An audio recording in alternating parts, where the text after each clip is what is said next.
Today is Sunday, November 24th, 2024, and this is episode 286 of the Defensive Security Podcast. My name is Jerry Bell, and joining me today, as always, is Mr. Andrew Kalat.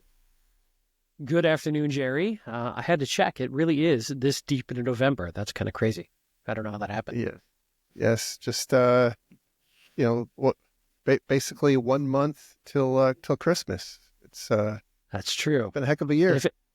If anybody's shopping for me, I wear a size Gulfstream 650. Good. It's a good hint. Good shopping advice for you. Just saying. And, yeah, if anybody's shopping.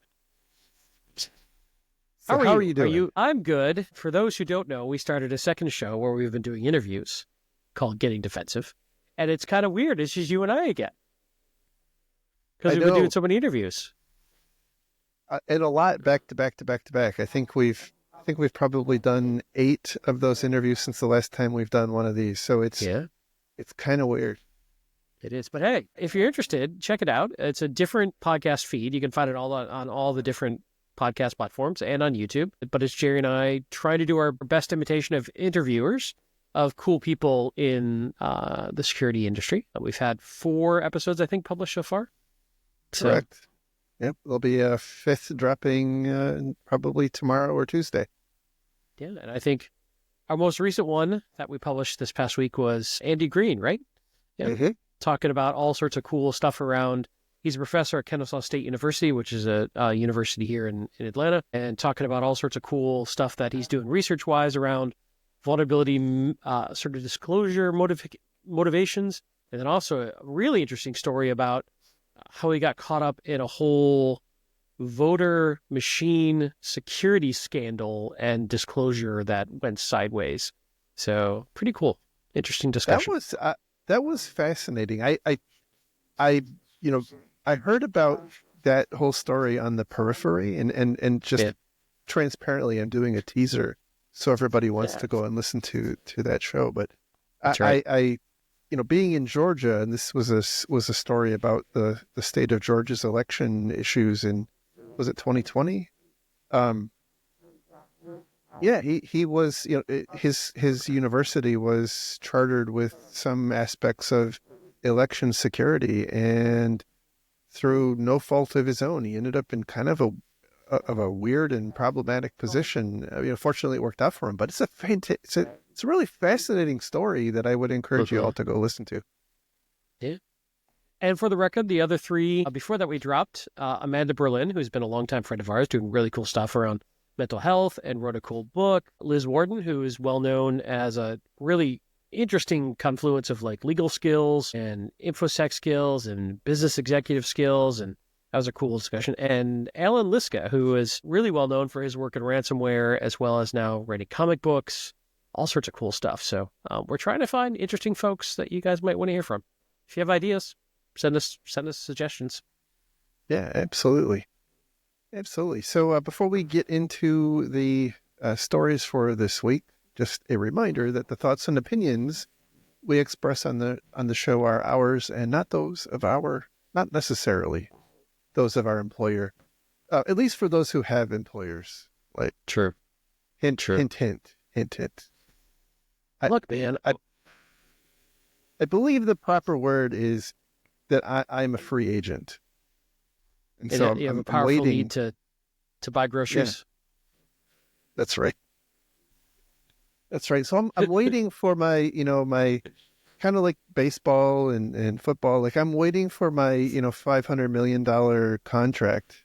I assume somebody has lost my contact info. Yeah. Kind of like when the Nobel Peace Prize comes around every year and I just wait for the phone to ring and it just doesn't. It probably just doesn't go through, and then they have to go to the next person. That's fair. And I'm bad about answering my phone if I don't know the phone number. So, you're probably right. I should just answer. Nobel Committee junk. Well, here's the thing. If we get this other show off the ground, we could just get some of that Rogan money, and That's true. That's you'll true. be set. We signed up on Spotify for like $1 billion. That's going to be amazing. If we can get staff to quit in protest of our show, I consider that a win. Maybe we could hire people with the express intention for them to quit in protest. Like protesting my stance on like 2-factor authentication or something, and just how Right. terrible that is. Exactly. No such thing as bad press. I Right. love this plan. We could hire people to like picket out in front of like the city halls, and Sure. it's a great idea. It's brilliant. Anyway, I digress. So our first story for today comes from Dark Reading, and the title here is 0 Days Win the Prize for Most Exploited Vulns. So CISA, the cybersecurity, and I still hate this name. I remain hopeful that someday somebody will fix this abomination, this injustice on the world of calling it the Cybersecurity and Infrastructure Security Agency. Like, I just think that it's just wrong. Anyway, Is it like calling it like an ATM machine? yes, very much so. Very much so. It hurts. It hurts. Like it actually hurts me to say it. So anyway, CISA, I'm going to call them CISA because I don't like the full name, released a report. They do good work, by the way. And so it's not a slight on them. It's a slight on their name. And whoever came up with the name should feel bad. But now if I'm done now and we can move on. They released this report, which enumerates, they've done this for several years now, basically the top exploited vulnerabilities. And I will say, I do want to take just a slight diversion. If you rewind a while ago, CISA started this KEV, it's the known exploited vulnerabilities list. And for a long time, I would characterize it as a bit of a joke. Like, things would be exploited for a very long time, and then somebody would wake up over there, and then they would add it to the vulnerability list. And the intention there is, by the way, that when something gets added to that list, a government agency, U.S. government agencies, and others that may be acting on behalf of the government have to take swift action to remediate those vulnerabilities. Like they have a hard time. Right. You don't get out of fixing them. You have to fix them. Full stop. But over the past, I would say 2 or 3 years, that has transformed into something that is actually really useful. Like they are very timely. They're updating it on a timely basis. And I think it's become something of a reliable resource. And so I want to give them kudos. I don't know what changed. I don't know why it changed. Something changed, and I think it's awesome. So no, it's good. I completely agree, by the way. I hate to be so snarky about it, but it was like, you'd hear from the government news that I found out about on open source a month ago, right? It was like did you ever get involved with any of the FBI driven like ISACs and such that were like, privileged information? I'm like, I just read about this on Dark Reading a month ago. It's not that privileged. It was so slow. And I think that's just some of the inherent problems with government, right? They have so much red tape and that they can't move at the speed that we want to move at. So yeah, you're right. Something must have changed, and I'm happy for it. And frankly, I do find it helpful.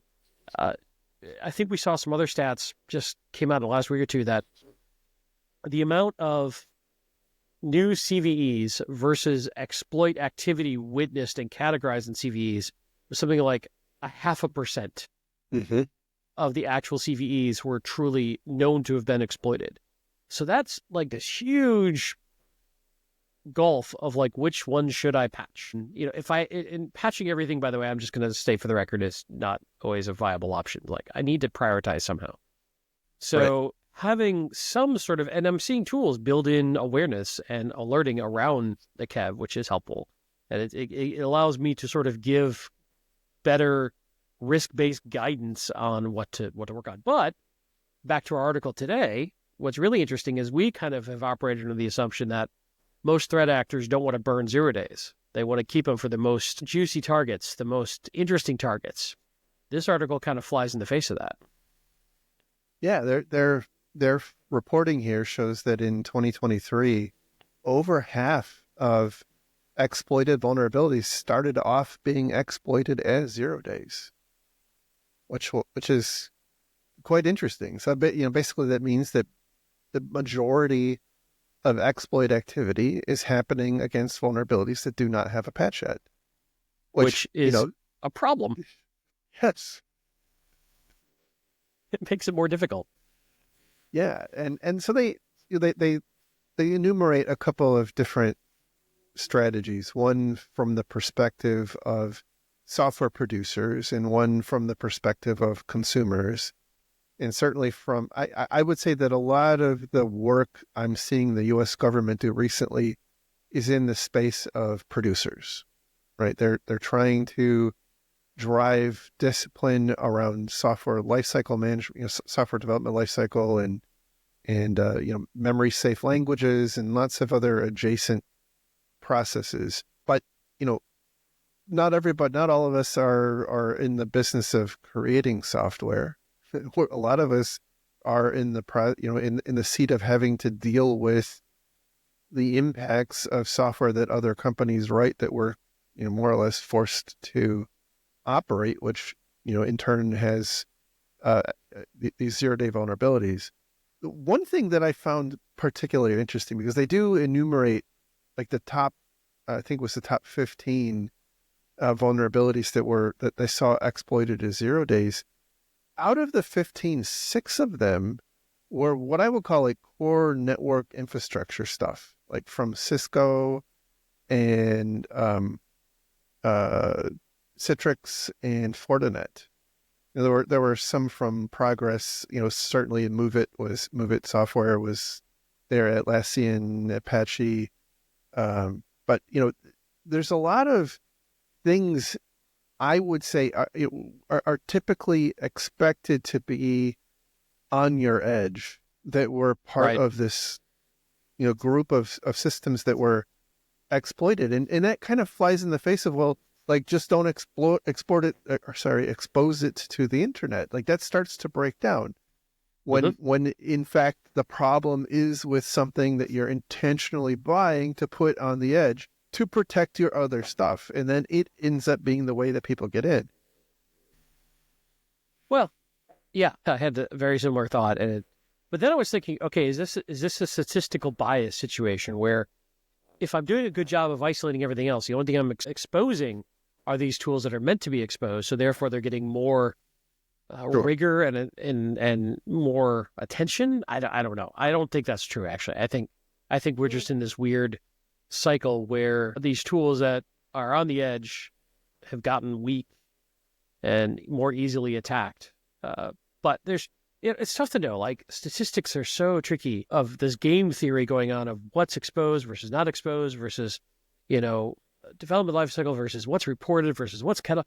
It's so tough to know. But I think nonetheless, what this tells me is somehow think about and game out what happens if that perimeter device that you have to have exposed gets hacked. Right. Yes. And how do you mitigate that, right? Whether it's through more segmentation, through more monitoring, through less trust inherently between your devices, and forcing still traffic to be authenticated, even with assumption of a bad actor sitting on that perimeter device. Okay, how do I still authenticate that traffic? I mean, every environment's a little different, but that's the kind of stuff I think about in light of this news. Yeah, definitely. I would also say, I know every one of these is a little bit different story, but there are several which are the vulnerabilities are in components that don't necessarily need to be exposed to the internet. So while, for example, your Cisco firewall is, it's intended to be on the edge, the management console for it doesn't need to be. And I think, like with I think it was Fortinet, and I apologize if I'm wrong on this, but I think it's Fortinet.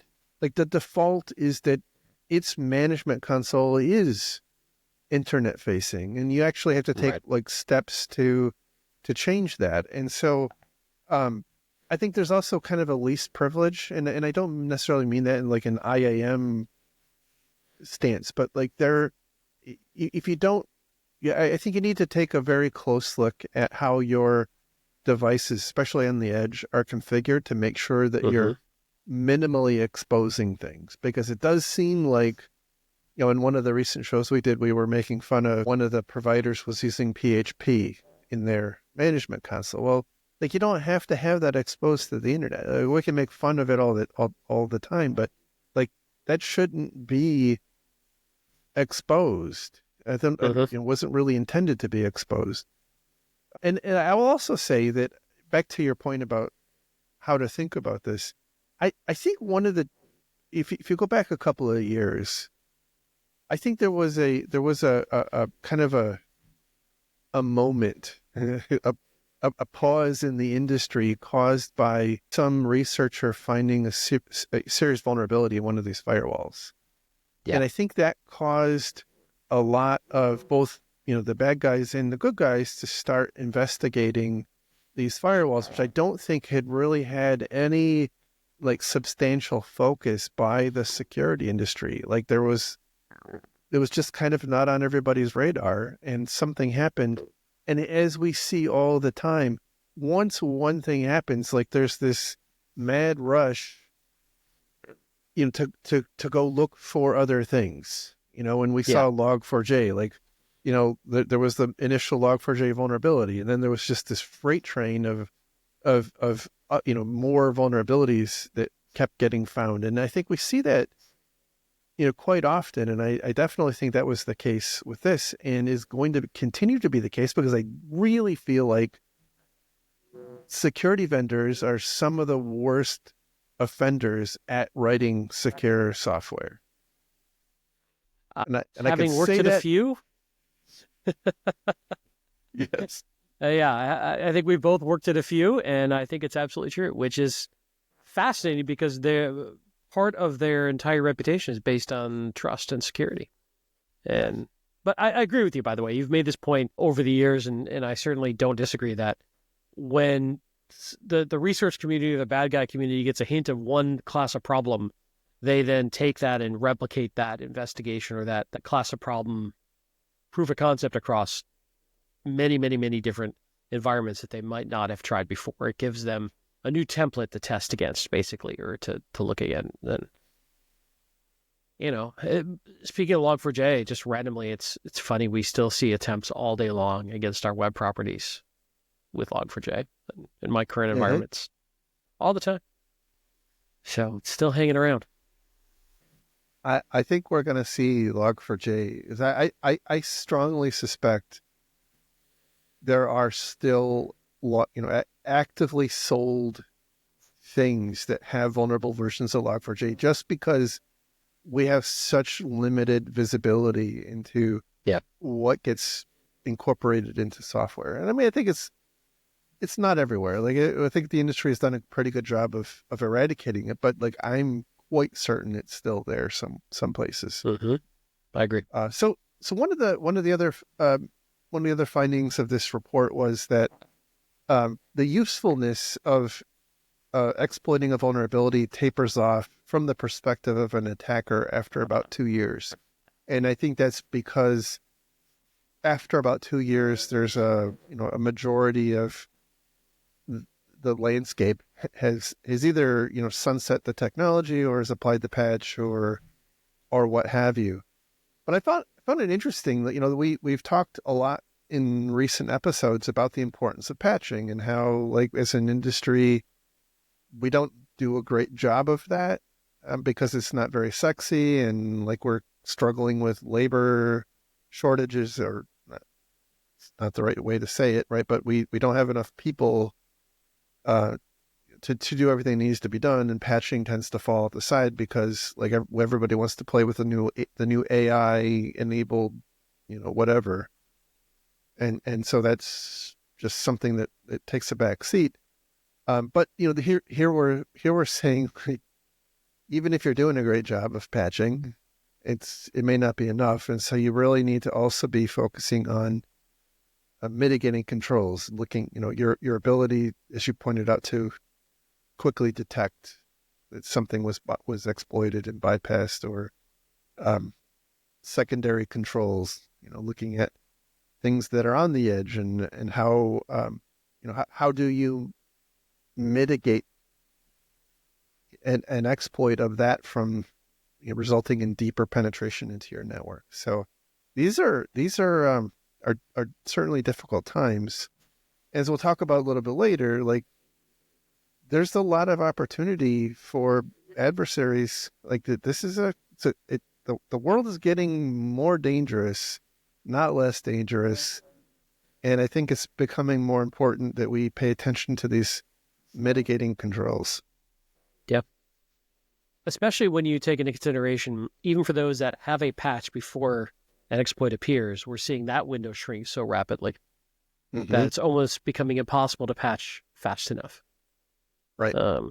And then, there's risks with patching. We see this all the time. If you patch too fast, you could introduce a production outage or a production issue. So I'm not saying patching is important. I think it's absolutely foundational, especially because we're not even talking about a lateral movement or privilege escalation or any sort of inside, once somebody's inside, how they might move around, which matters, right? You can't just focus on the edge.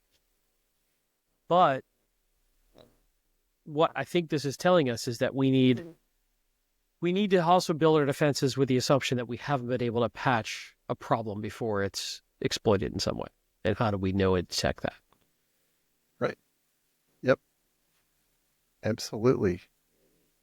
So our next story comes from Bleeping Computer, and the title here is GitHub Projects Targeted with Malicious Commits to Frame a Researcher. I don't know what struck me with this one, but I thought it was worth talking about because I just found the whole thing fascinating. Yeah, it's wild. There's one of the most fascinating things is, like, the victim in this is somebody named Dark Mage with the Twitter handle Evil Dojo 666, who is apparently the victim of this. So there was a set of commits to a software or a GitHub repository.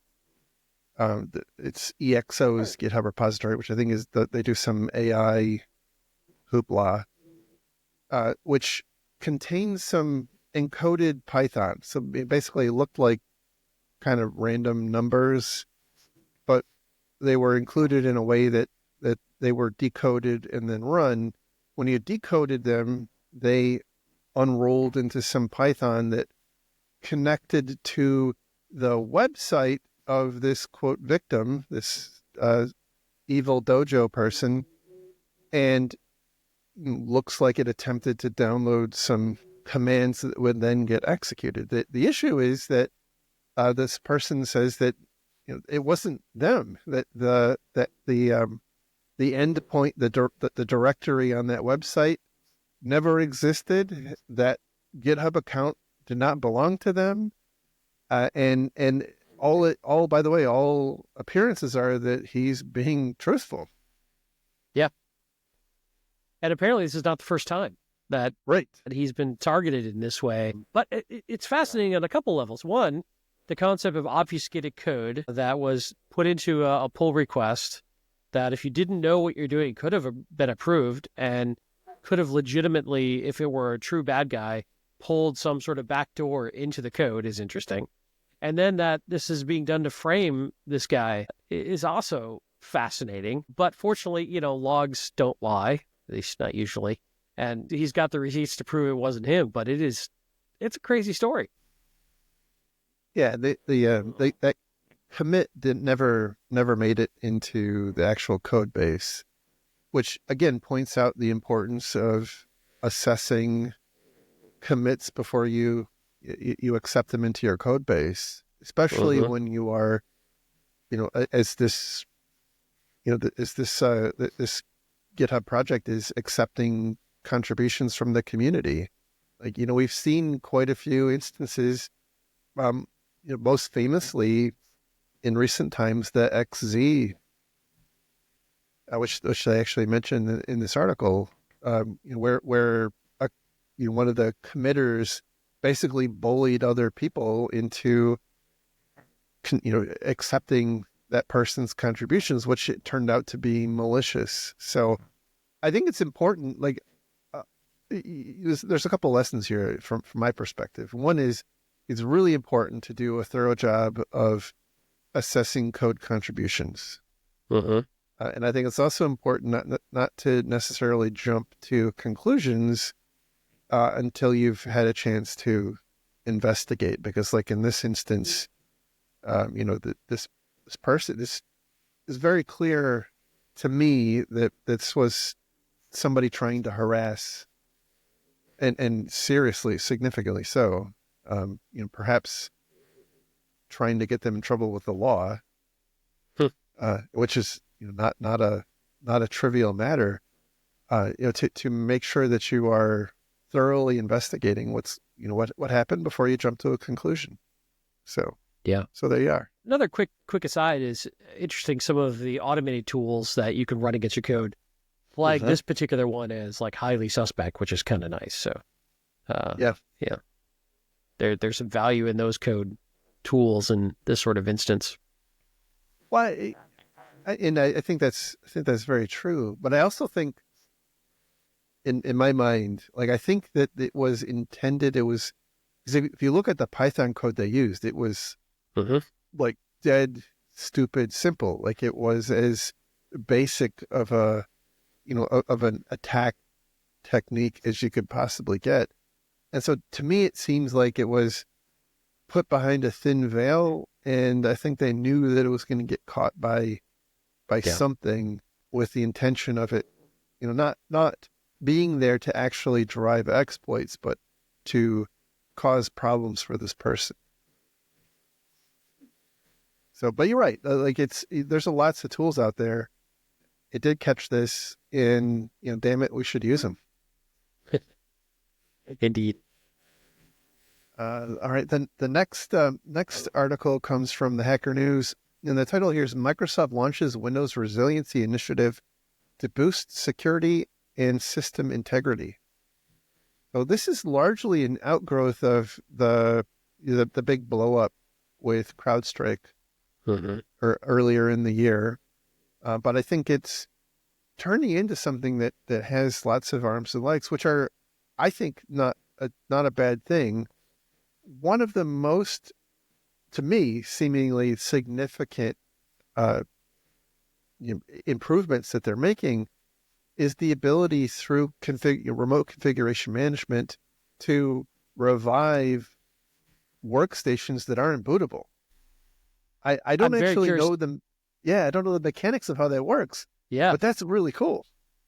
Yeah, I'm like, how? Like something at the firmware level on the motherboard, something in the BIOS, or what is now no longer called the BIOS, but some sort of pre-boot, or some sort of boot side loader that, like it says, like a recovery partition on the drive. I'm very curious how that's going to work, and what the edge cases are. Like how well does it cover all the circumstances? It's cool. Don't get me wrong. Like, I like that they're working on it.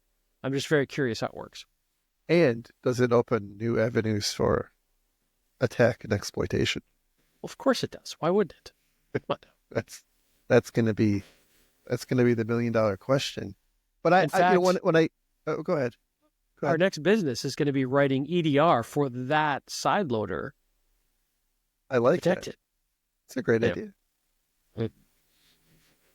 Very good idea. When I read that, one of the use cases that came to mind was ransomware attacks. Yeah. So if you have a fleet of systems that were wiped, they evaded all of your other most excellent controls, and now everybody's staring at an unbootable system. Would this potentially give you the ability to restore en masse without dispatching people to recover? I mean, I think the use case to me very clearly was what happened with CrowdStrike, where somebody had to go and touch each one of the systems that were impacted and run through some process. But it makes me wonder if, like, could it also be useful in like a ransomware type attack? I guess it depends. It all depends on what data is able to be backed up and restored. Is it just key system files? Is it, I don't know. To be determined. Yeah. So they have a number of other improvements that they're including in here. Things like Windows protected print, which they're apparently going to be doing away with third-party print drivers, which hallelujah for that. I mean, I think half the red teams in the world are SAT. Yep. Support for passkeys in Windows Hello. No, I didn't know that wasn't already there. So that was a little eye-opening to me. Mm-hmm. Let's see, hot patching in Windows, which is very interesting to me, and I think long overdue. Let's see, zero trust DNS. So basically the ability for you to lock your endpoints to a particular DNS server and to not allow them to basically resolve domains outside of that DNS provider. Which technically isn't zero trust. It's like one trust. I trust one DNS server, maybe two. I got to trust somebody, right? I can't argue with your logic there. You know what? This is what happens when marketing people get involved. Can't argue with you. It should be called like 4 trusts, 4 servers. That's it. Sorry, go. Sorry. They clearly need to get you on speed dial. Hey, so here's what we're thinking. Indeed. Yeah. So they're also looking at implementing this config refresh option to basically reset systems back to a known good configuration. Which I think that's good. I think it'll be better if you could prevent the drift in the first place. But hey, that's, I guess, a good first step. So, well, if you give your users some local admin control, it's somewhat inevitable, right? That they're gonna fiddle with things. So I like the concept of like it's like a gold image locally, kind of sort of like restore back to known gold, at least from a configuration standpoint. So, if you're fiddling around with things, it's kind of a nice little help desk feature. If this one line in the story is going to be implemented the way I'm thinking about it, so to be determined. And then the I think the most significant thing, of course, is what we talked about endlessly since the CrowdStrike debacle. They will be providing a way for security tools like EDR to operate without kernel access. Which, yeah, we have talked about this a ton, and I'm still very curious to see how it's going to go from a efficacy, performance, and compatibility and competition standpoint. It'll be very interesting to see how that plays out. Yeah, one of the big, I'm assuming that they're going to find a way to plumb these security tools, with enough visibility for them to do their jobs. I know one of the challenges, and we've talked about this in recent shows, is that when software runs in user land, it's relatively simple or at least possible to kill. Like, so as an attacker, you can stop processes, or you can launch processes in user land, but you can't do that for kernel unless you have very elevated permissions, and in some instances not even then. And so one of the reasons, as we've talked about in the past, that CrowdStrike I think liked operating in the kernel was that you couldn't kill them if somebody clicked on a phishing link or ran some piece of malware. That malware didn't have the ability to kill the CrowdStrike process in the same way that they could kill some other security software. And so that's going to be more interesting. And I think that's, there's like that knife is going to cut both ways. I suspect, because now Yep. you're providing a way for some, I assume, for something to be unkillable in user land. And so how can that be abused? And so it's like, just like the ability to resurrect unbootable systems remotely, does that provide a new avenue for abuse? What kind of avenue for abuse does this open up? And my hope is that the people that are working on this are smart enough to ask these questions. And I'm not like breaking new ground here, but I have questions. I'm cautiously optimistic, but I have questions. Well, and I'm sure the other aspect that a lot of these guys are thinking about is, okay, if Microsoft's going to build this new methodology where the security tools run in user land and not kernel land, does that include Microsoft Defender? Or is Microsoft Defender still going to have the privilege of running in kernel when nobody else does? And does that become a competitive differentiator that will quickly become an antitrust issue and litigation will ensue? As has happened in the past, apparently. Yeah. So it's a good question. We shall see. We shall see. Hey, look, all kudos though that they're working on it. It's all good stuff. I don't mean to like just be all negative. I'm glad they're making some of these were just like, wow, why didn't we do this before now? Sort of ideas. Yeah. So I'm glad they're working on it. That's a good call out. Like, this was not in any way intended to like, to dog on them. I think they're doing good work, and I expect these will be meaningful improvements. But there's a lot of uncertainty about the implementation details. That's all. Yeah. You're just getting old and cranky. It's fine. You can admit it. You missed your nap today. You didn't get to watch your Matlock episode. It's all right. By the way, did you know there's a new Matlock? I did. I did not know that. I feel I've not watched it. Neither have I, but I feel like I can be old now. Like, anyway. Anyway, the final story is another CISA report. No article that goes with it, but it's a report from CISA. The title here is Enhancing Cyber Resilience, Insights from CISA Red Team Assessment of a U.S. Critical Infrastructure Sector Organization. So this is a reasonably long readout of a red team, or I guess we would, more commonly call them a penetration test report that CISA did on an unnamed critical infrastructure organization. They don't even tell you what sector they're in. So there's really no identifying information other than that they have a mix of Windows and Linux systems. That's about all you can get out of that. But I really liked this summary, and I think there is a little bit of something for everybody in here, because they talk about how they compromise Linux, a Linux environment, and then compromise it at scale, which is not something that you typically think about, because unlike Windows systems, which have this inherent trust relationship through Active Directory, you don't have that with Linux systems.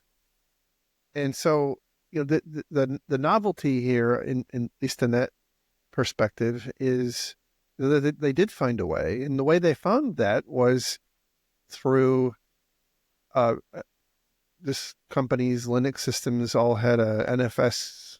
I didn't realize people still used NFS. Like, I thought that went away a long time ago, but apparently they do. So cool. They found that there were dozens or hundreds of people whose Linux home directories were mounted on this NFS share, and because the way they configured this NFS mount to operate, when you have root privileges on one of the systems, you can basically get access to everything on this NFS share. And so they were able to go and pluck out lots of SSH private keys, and they got a lot of other useful information, like some certificates and some even information that enabled them to compromise Active Directory. But I thought it was an interesting attack vector to find SSH keys that provided access kind of across the environment. Another aspect I thought was really interesting was they first started off trying to attack this organization, who, by the way, I should have said it up front, asked to be attacked, right? They asked CISA to perform this engagement. And so it wasn't like CISA just took it upon themselves. So you're saying consent is important? Consent was important, yeah. Well, they are government agencies, so I don't know how I'm assuming they will all have qualified immunity anyway. But but there it is. So they they initiated this attack trying spear phishing. So they identified a set of attack targets, I'm guessing through LinkedIn. They did some research to figure out like what kind of workstations they used and what kind of security software they ran. And it turned out not to work. And in fact, they said that one of their victims or one of their targets actually did execute their code, but that this organization was running a piece of security software that CISA's pen testers didn't know about. And that software, they don't mention what it was, but that it blocked that software from running. So it was interesting. Yeah. I think they said of the 13 targets, 1 user responded to them and 2 actually ran their malicious payloads, but they didn't land. It's 2. Okay, it was 2. Yeah, but it's probably something like it was malware bytes, I'm sure. It was probably malware bytes. Of course. But hey, first initial takeaway, right? If that triggered an alarm, that might have been given a hint to the SOC. Hey, somebody's up to something, maybe. Or it could have been just, stuff happens all day long. How do you know the difference between what's the beginning of a focused, intentional, hard target attack versus just random noise when you get an alert like this is the immediate thought I have. In hindsight, it's perfect 2020. At the time, it's just another alarm. How do you know? It's a good question. Exactly. So they then pivoted to attacking infrastructure. They looked at, I'm assuming Shodan and other open source intelligence. They identified an application that had a vulnerability, and using some proof of concept code, they actually got a web shell. But where it gets really weird is that once they implanted this web shell, they started poking around and they found that there was already another web shell on the system that was put there by another tester and never removed. Yeah, it was some sort of like proof of concept for another pen test, right, and just never cleaned up, I guess. Correct.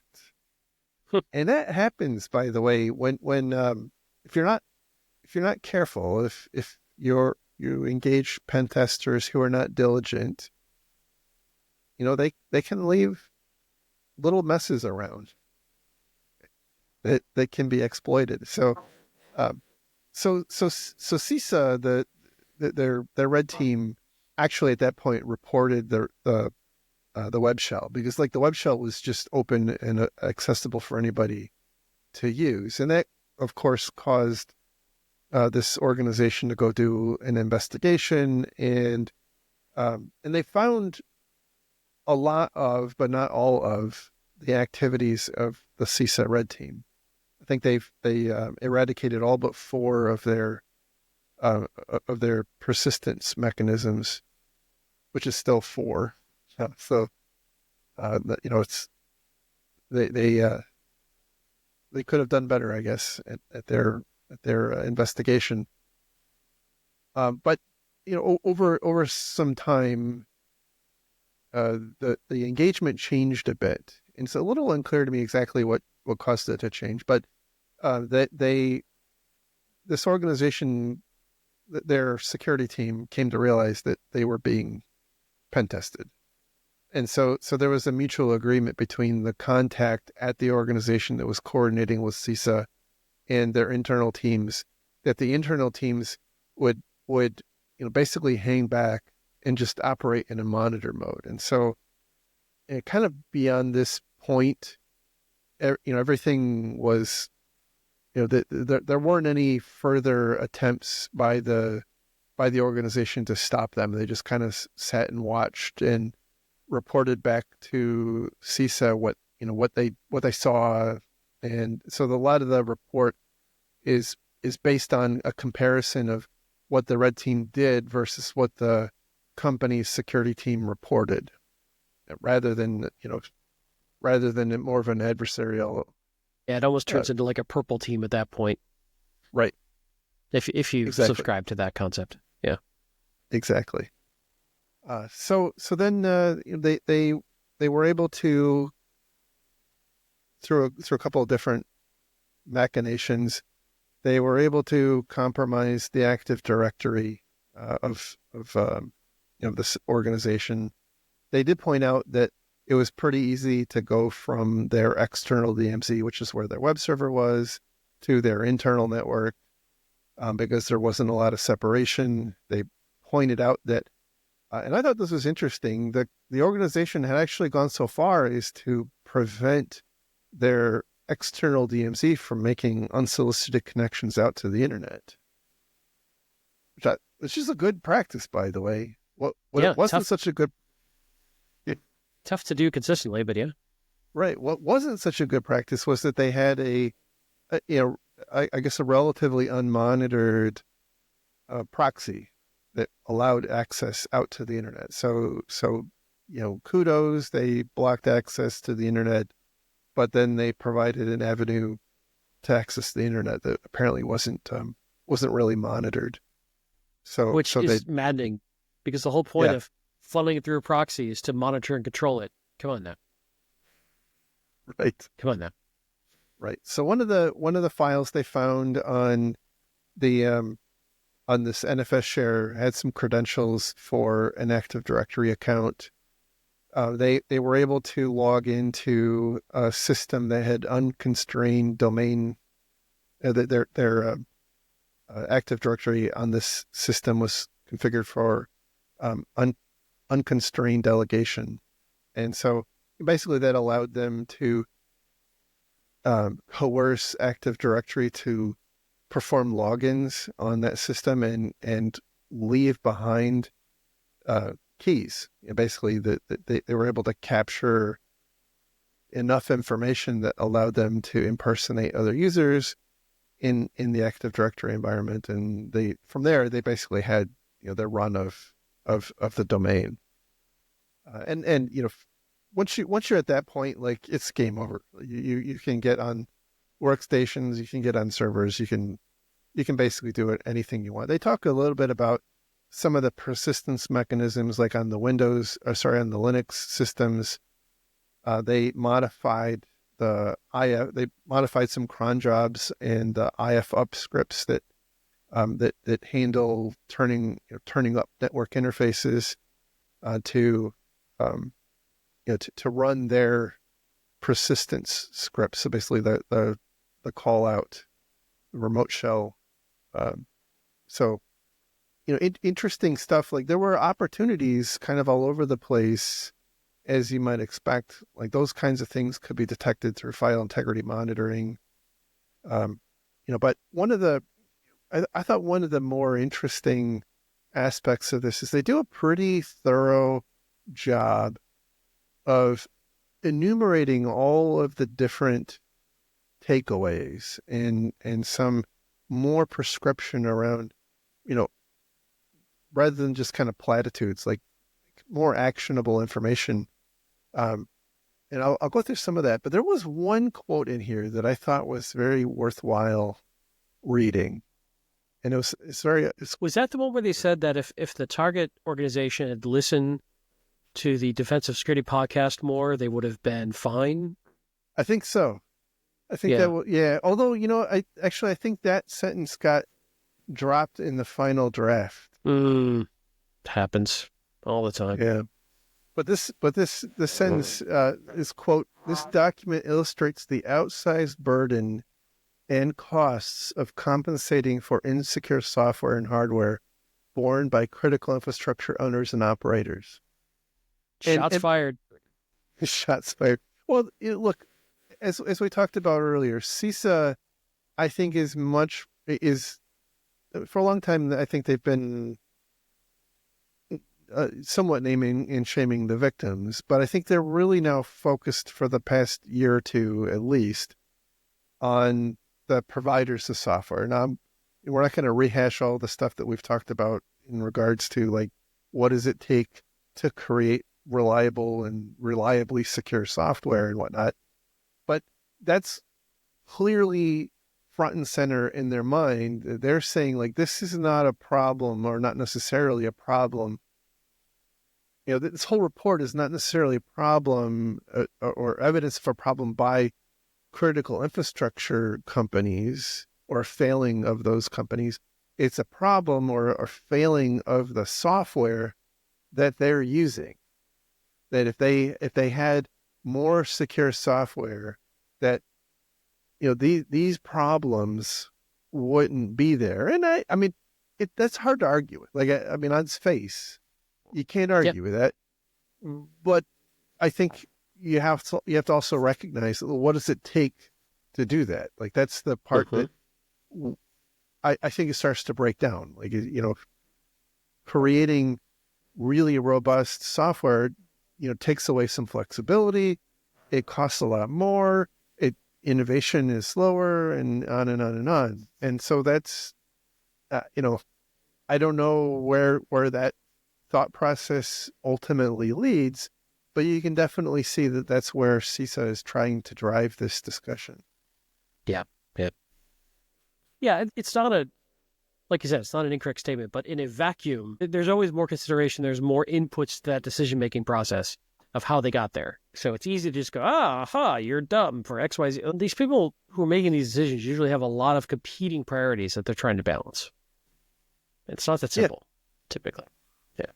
Yeah. So while I'm not going to read through all the lessons learned, I think it's definitely worth your time to read through, especially the second half of this report, which starts with a lesson learned and then goes into some specific mitigation steps. But there were a couple that I wanted to zero in on. And one of them is the lesson learned is on business risk.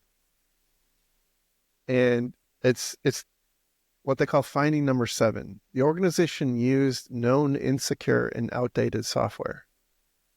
The red team discovered software on one of the organization's web servers that was outdated. After their operations, the red team learned the insecure and outdated software was a known security concern. The organization's security team alerted management to the risks associated with this software. They missed the word there. But management accepted the risk. Next, the security team implemented a VDP program, vulnerability disclosure program, which resulted in a participant exploiting the vulnerability for initial access. I think, by the way, with a web shell. They don't say it, but yeah. And to be clear, if you don't know the term VDP, because it can be a little misleading, it's not that this company is disclosing their vulnerabilities out. It's for a third-party researcher or random person to contact them and tell them about their vulnerabilities. It's an Correct. intake. It's like a bug bounty kind of process, but a little different. So it allows third parties to tell them when they've got problems. Right. Yeah. Right. Good call out. So the VDP program, and I'm continuing on with a quote, the VDP program helped the security team gain management support, and they implemented a web application firewall as a compensated control. However, they did not adequately mitigate the vulnerability as they configured the WAF to only be in monitoring mode. The security team either did not have processes or implemented them properly to scan, assess, and test whether they treated the vulnerability effectively. And I think this is one of the like big misses that we have in the security world, like writ large. We accept risks all the time.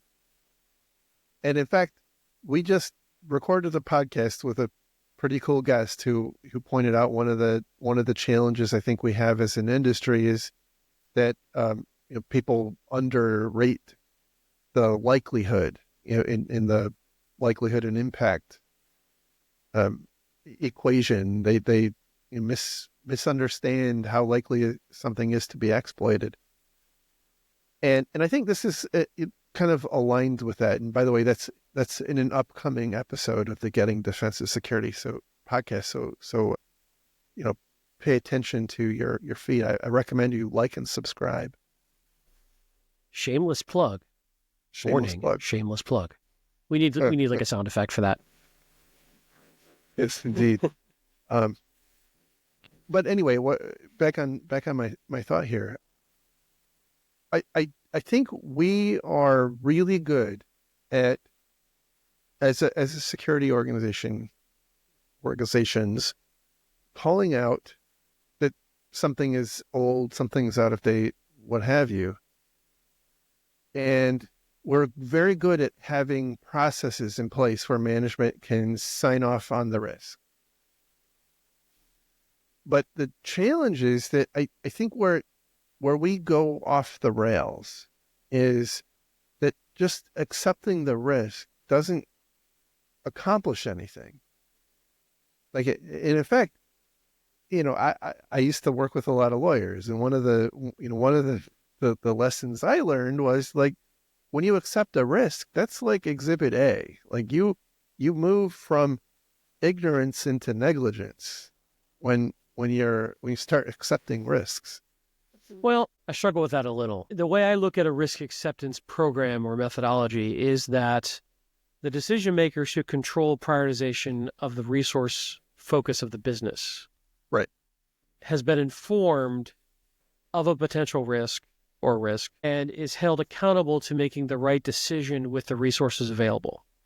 Right. So if the decision maker is making, let's say you're a software shop, if the decision maker is making a decision between patching something versus developing a new customer committed functionality, and they can't do both. They've got to make a call. They've got to make a decision. Mm-hmm. And sometimes that decision is the business decision of delivering that committed bit of functionality to that customer, rolling the dice that vulnerability or that risk is not going to bite you before you can get back around to it. So I don't know if it's negligence so much as it is making a choice. So when I say negligence, I'm talking in the legal, in the way it would be looked at in a court of law, at least here in the U.S. Sure. How the opposing counsel is going to be portraying your acceptance of that risk that caused their client to be harmed. It's not going to be presented as a reasonable business risk. It's going to be presented as you were negligent and you... You have hung out with a lot of lawyers. I have. Okay, but fair. But anyway, so in this particular instance, they went even further, though. Like they not only did they sign off on the risk, but they also said, okay, well, we'll sign off on the risk so long as we have some kind of mitigating control in place.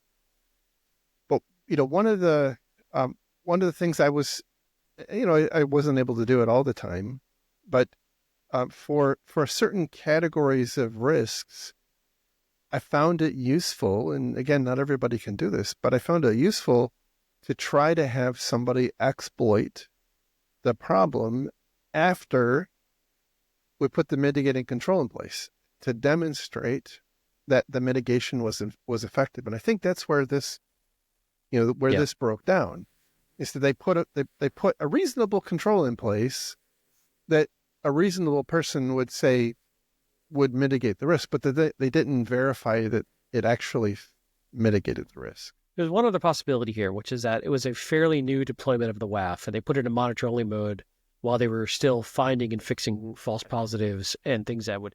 If you go straight to block mode in a WAF without tuning it, you're going to break production in a hurry. Good point. Good point. So I don't know if it's been in monitor only mode for a year. Yeah, okay, sorry, no. If they just stood it up a month ago, I kind of understand the timing issue there. Yeah, there's no context. That's a good point. There's no context Yeah. there. And by the way, WAFs are, as you point out, notoriously hard to configure Well, in a yeah, they way need a that lot of doesn't care. break. Yeah, that doesn't break your Yeah, application. if you want a truly effective WAF that has a good balance between false positives and false negatives and isn't breaking production, isn't blocking legitimate traffic, but is stopping a lot of bad guy traffic, you really have to know your web traffic well. You have to tune it well. I mean, yeah, a lot of the architecture of these things say, oh, no, it's self-tuning and self-learning and AI and blah, blah, blah. No, you need to stay on top of these things or it's quickly going to get blamed for a lot of outages. And before you know it, folks in other parts of the company are screaming for the WAF to get turned off, which is not a good outcome. Yep, good point. So in addition to all of the recommendations and details on mitigations, they actually do call out some noted strengths, which I thought was a good thing to see. One was that the network team, the defenders, identified the initial compromise and some of the red team activities, and that led them to be able to shut down a lot of the activity. Their EDR, as we talked about before, mitigated the malware that was delivered in their phishing attacks. Apparently, they had a really good password policy, and they had effective separation of privileges. So, and I know, by the way, that like not every organization has those, and for every one of those things you don't have, it kind of exacerbates the how easy it is for an actor to move through your environment. So in total, this is, I thought, a really good example of how a more complex attack can happen. And I will go further and say that, I suspect a lot of like IT, not necessarily security people, but a lot of IT people will say, well, like, I've never seen this happen in real life. Like it's like it's an edge case. But I think one of the challenges is that the type of actor, unless it's one of the more sophisticated ransomware operators, which we are starting to see, right? The type of actor that employs these techniques, you won't know unless you happen to catch them. They will get in, they will do their stuff, and they will get out, and you won't know they're there. Your mom definitely knew I was there. I knew I wasn't getting out of this without terrible joke. I'm so sorry. No, you're right. Unless you do a complete forensic and have perfect fidelity, you may not ever even know some of these techniques were utilized. And so then I guess you're left with the question: if an APT falls in the woods and no one is there to catch it, did it actually happen? Well, when your data is published for sale on some bad guy forum. Yeah, I don't know how likely it is. Now, this is obviously a critical infrastructure operator, and so the downside is that an adversary would tunnel in and like jump over to an OT network and dump all the chlorine in the water, or like who knows, right? Turn the power off, whatever the bad thing is. But an alternative explanation is that suddenly China has a fighter jet that looks a lot like the JSF. Right. Or Russia has something that looks an awful lot like the space shuttle. Right. Or, and those are the things that you just don't know. Or maybe like bring it down, like suddenly your competitor in some other country is creating widgets using something that looks like the exact same process that you've spent years innovating. Or even more basics. Suddenly all of your customer base is being approached by a competitor exactly Right. just under what you're charging them for, Right. et cetera, et cetera. Right. So, not everything is a ransomware attack, and I think that's to some extent, ransomware has really, on the one hand, it has been one of the bigger boons for the security world, but on the other hand, I think it's taken our eye off the ball, because like that's the thing we care about, and we also we expect it. Well, you didn't like every day I show up and my PC still boots. Like hey, we did it, mission accomplished. But that's not the only attack. So anyway, the whole whole report is worth your time to read. I'm not gonna go through any more of it, but definitely hope that was useful to you. I learned a lot. I thought it was it highlighted some things that that I hadn't seen before. So good stuff, and I've seen a lot. Yeah, I really appreciated this, the depth and detail and actionable information that came out of this. And, I think one of the challenges sometimes when you look at a report like this is the tendency to say that the blue teamers or the defending organization is some sort of moral failing or intelligence failing or skill set failing, when that's not typically the case. These are really complex problems. And if you look at, there's some interesting takeaways here about how long it took for certain things to happen, especially once the defending SOC was basically stood down in monitor-only mode. There was a lot of opportunities to detect and disrupt this attack, which I think is important. Like this is never, well, I shouldn't say never, it's rarely a single stage attack. And so even if you can't stop the initial intrusion point or the initial social engineering attack or whatever that is, being able to detect and disrupt some chain along that attack path becomes critical. And I think that's part of where we should also spend our energy and time is, hey, if somebody were to get in, what might be the next thing they do and how might I detect that? Right. Yeah, I will say, broadly speaking, a lot went right in this instance. Like if it had been an actual attack, it very likely would have been stopped at some point. Mm-hmm. So that was, kudos on them. And I think from what I read, this organization has a level of maturity that many organizations do not have. Yeah. And I raise that because when you read this, you're like, oh my gosh, this was terrible.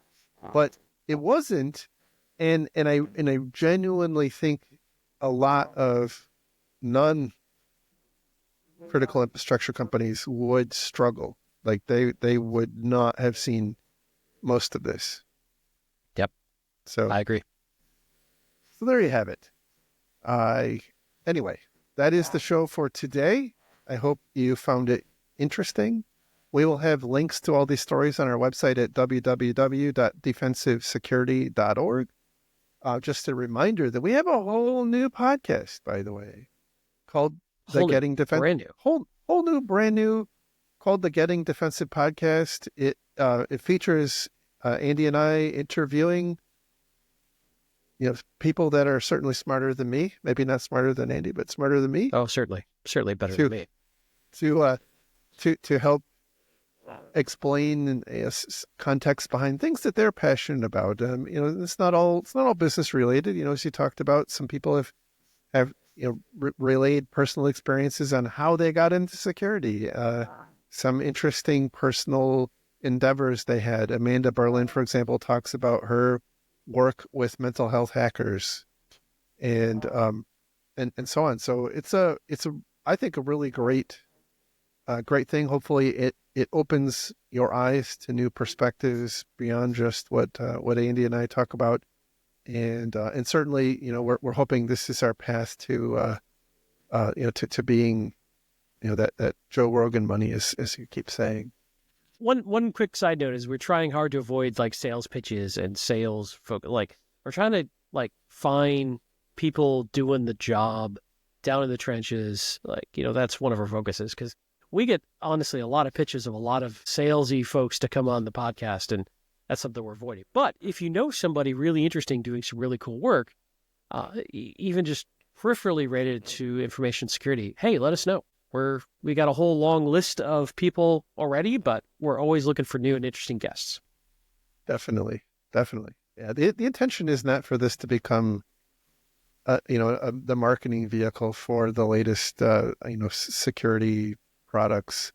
Although I'm not going to say that if we find something that seems exceptionally novel or cool that we won't ever have somebody on to talk about stuff like that. But, the intention definitely is to learn, the more about the basics from people who are doing the work. So, good.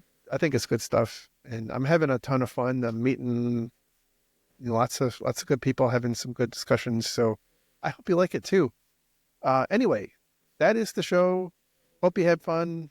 I had fun, and if you want to find that new show, just to wrap up our shameless plug, gettingdefensive.com is the website, because how could I not register that domain? It was too perfect. That's right. And also all the major podcast platforms and video. All these are video as well. If you want the video feed, it'll be on YouTube, on the Defensive Podcast channel on YouTube, which is a new channel that we just started. So look, we're getting crazy. We're getting crazy over here with social media. That's right. But with that, that's all I got. All right. You can find me on my lovely Mastodon instance, Jerry at infosec.exchange. And what can they find you? I'm also there on infosec.exchange at Lurg, L-E-R-G, and I'm still on X, hanging out at Lurg there. Those are the highlights.